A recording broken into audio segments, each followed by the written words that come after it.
চাঁদপুর জেলার হাজীগঞ্জ উপজেলার প্রাণকেন্দ্রে দাঁড়িয়ে আছে এক ঐতিহ্যবাহী ইসলামী স্থাপনা হাজীগঞ্জ বড় মসজিদ। এটি শুধু একটি মসজিদ নয়, বরং প্রায় এক শতাব্দী ধরে বহন করে চলেছে এই জনপদের ধর্মীয় ইতিহাস ও বিশ্বাস। এই মসজিদের প্রতিষ্ঠাতা ছিলেন বিশিষ্ট ধর্মপ্রাণ ব্যক্তি হাজী আহমদ আলী পাটোয়ারী রহমতুল্লাহ আলাহি। ঐতিহাসিক তথ্য অনুযায়ী মসজিদটির প্রতিষ্ঠার কাজ শুরু হয় 1931 খ্রিস্টাব্দে, বাংলা 1337 বঙ্গাব্দ।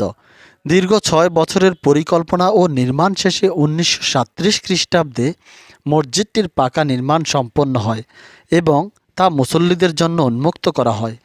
হাজীগঞ্জ বড় মসজিদের স্থাপত্যে ঐতিহ্যবাহী ইসলামী নকশা ও আধুনিক সৌন্দর্যের অপূর্ব মিশ্রণ দেখা যায়।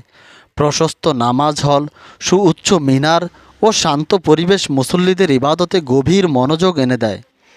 প্রতিদিন এখানে 5 ওয়াক্ত নামাজ আদায় করা হয়।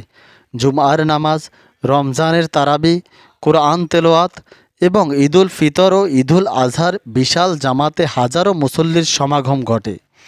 প্রায় 90 বছরের বেশি সময় ধরে হাজীগঞ্জ বড় মসজিদ শুধু ইবাদতের স্থান নয়, বরং এটি ধর্মীয় শিক্ষা, নৈতিকতা ও সামাজিক ঐক্যের এক জীবন্ত প্রতীক, যা হাজীগঞ্জবাসীর গর্ব ও ঐতিহ্যের অংশ হয়ে আজও দাঁড়িয়ে আছে।